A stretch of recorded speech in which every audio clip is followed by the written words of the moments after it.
సంజయ్ దత్ గారు ఈ సినిమాలో చాలా కీ రోల్ ప్లే చేశారనమాట.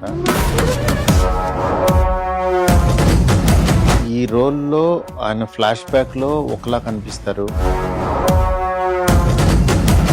Young, middle age, next old, 3 వేరియేషన్స్లో కనిపిస్తారు. కనిపిస్తూ ఇందులో ఒక గోస్ట్ రోల్ కూడా ప్లే చేశారు. సంజయ్ దత్ గారిని మనం ఒక విలన్ గాను, ఒక హీరో గాను బాలీవుడ్ సినిమాల్లో రకరకాలుగా చూసాం.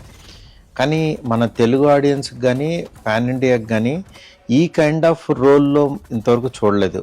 అంటే 3 వేరియేషన్స్ ఉంటే పక్కన పెడితే నెక్స్ట్ మన ఒంట్లో ఉండే ఒక పర్సన్ లాగా సంజయ్ దత్ గారు అనిపిస్తూ ఈ సీన్స్ అన్నిటిలోనూ అసలు ఆయన చిన్న చిన్న మైన్యూట్ డీటెయిల్స్ చాలా బాగా చేశాడు.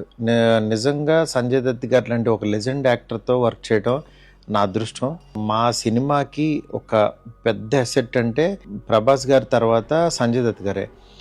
రేపు బాలీవుడ్లో ఈ సినిమా చూసిన తర్వాత సంజయ్ దత్ గారు మాత్రం గుర్తుండిపోతారు. అట్లా